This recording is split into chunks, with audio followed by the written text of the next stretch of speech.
In this episode, I restore the great wheel ratchet and remove rust from in between the leaves on the pinion on the first wheel.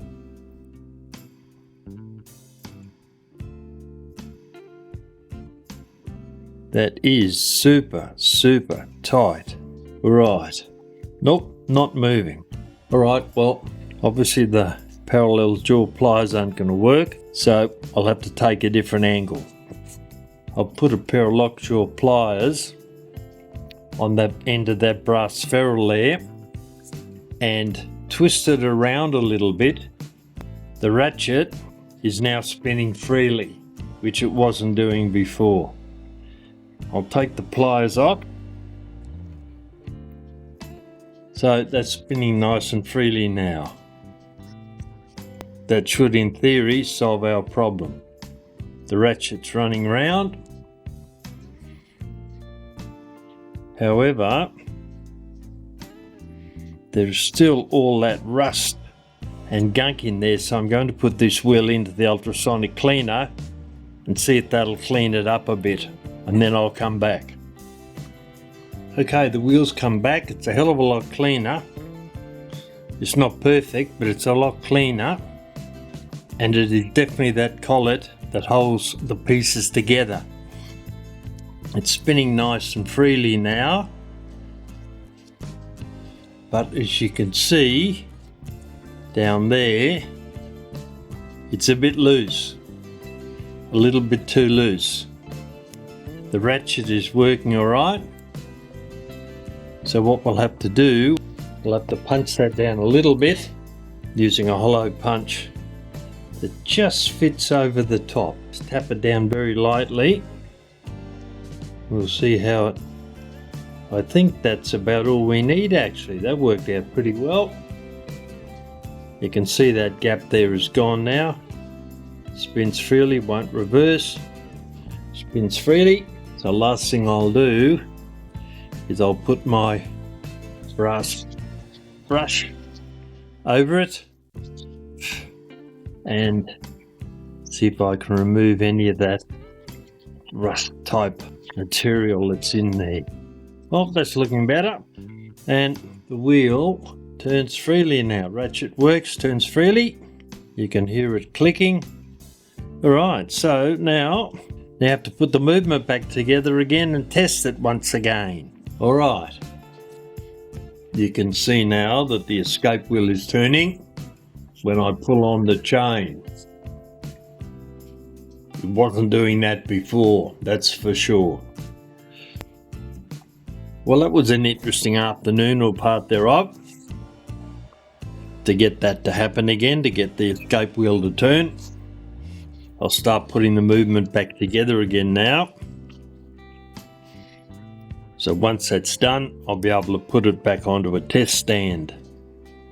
Had to take the movement to pieces so I could get at the great wheel to check it out to see what the problem was, and there ended up being 3 problems, all of which had a small bearing to some extent or other on what the problem was. Now I'll tighten down the back cock. Now, have a quick check. That's sort of moving alright. I'll tighten the back cock down. We'll readjust it once it goes up in a test stand, but that'll do for the moment. Right, now put the hammer wheel on. Get that to drop down there, and make sure that when the hammer comes round it doesn't touch one of those pins there. Has to be just underneath it. Alright, we'll check that also once it gets up on the test stand.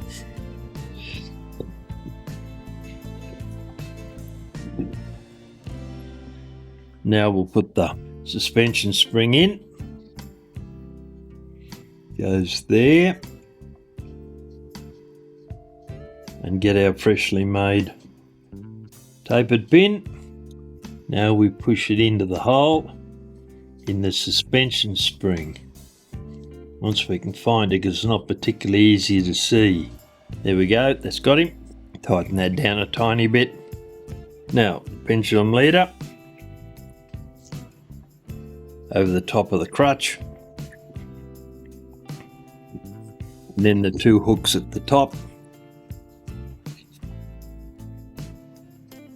Catch into those two pins.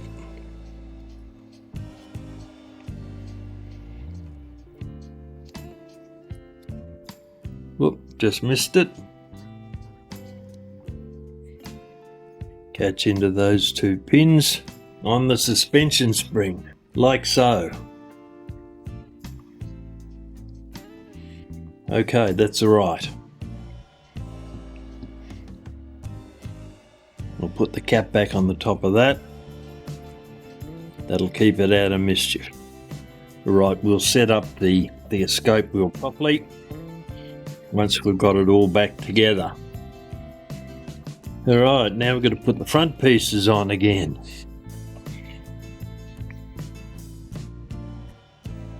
Undo the spring up here, get him out of the road, so we can put the rack stop lever on,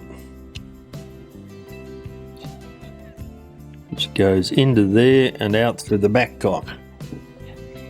Now I'll clip the spring over it. It gives it a little bit of positive pressure to return it each time.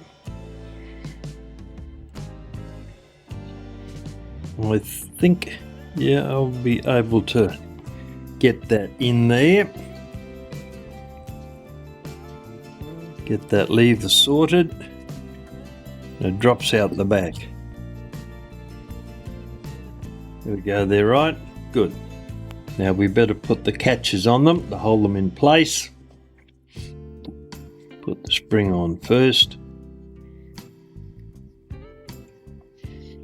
And then we'll put the clip on it. Push it down so that it's tight. That's got him. Where's our other clip gone? Oh, there it is. Right, we push that new clip down on the rack stop lever to keep it in place. Now I've dropped it, so I'll have to pick it up once I find it. Alright, that's got him on now. Now we'll put on the pieces on the other side.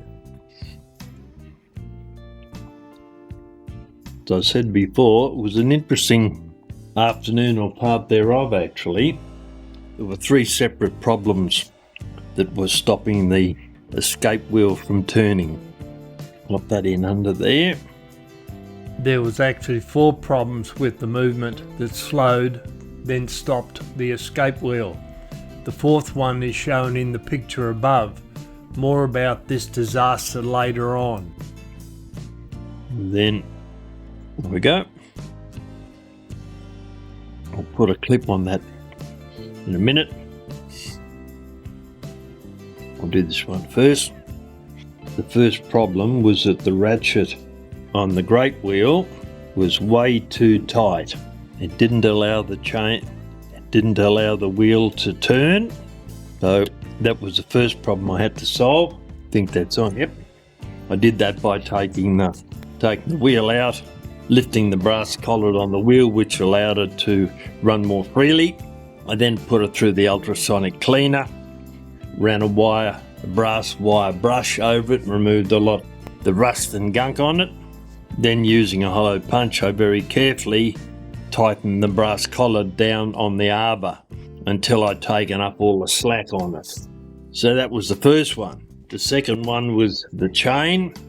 You remember that really cruddy piece of chain I showed you that had open links on it, where someone had seriously dragged down on it, and there was a piece there with, I don't know, 8 or 10 links on it, all of which have been seriously opened. They should be closed, all those links.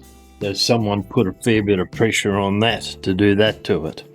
So what I did there, I reversed the chain, put the bottom end in, which is in much better condition than the top end. So that ran through the ratchet pretty easily, and that was okay. But the ratchet still wouldn't turn. When I put the pendulum on, the escape wheel still wasn't turning. So then I had a look and discovered that that wheel there, the first wheel, in between the leaves on that pinion there was tiny little bits of rust. There's also a lot of gunk in it and various other stuff. I didn't put that wheel into the ultrasonic cleaner because it had a plastic wheel on it. We don't do things like that. So that was the third thing that I reckon was having an effect, because the power from the weight, if I remember, it's 1250 grams, which is pretty damn heavy, wasn't turning the escape wheel. So it meant that somewhere in the train here there was extreme amount of friction that was stopping that working. So I took that wheel out, that piece there. I managed to run over it with a Dremel with a wire brush on it, being very careful not to touch the plastic wheel because it's quite old and they get very brittle over time. But I managed to remove just enough of the little bit of rust and gunk in there for the wheel to start turning. That's what we've got at the moment. Well, we will have once I adjust the back cock.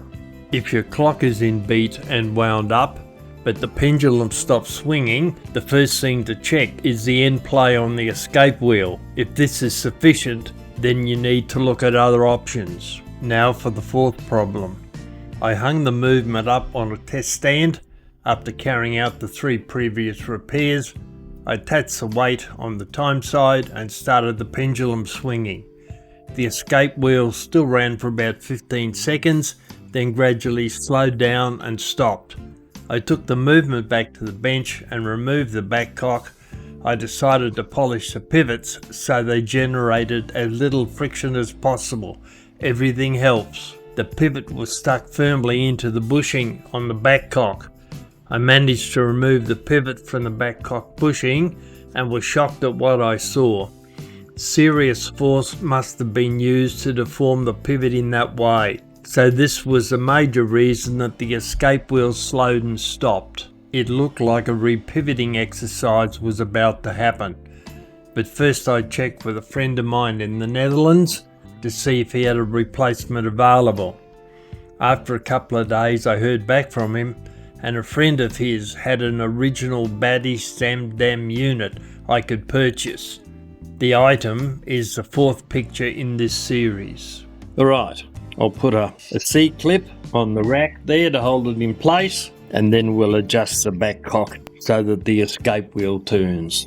If you find this video helpful, please leave a like and don't forget to subscribe.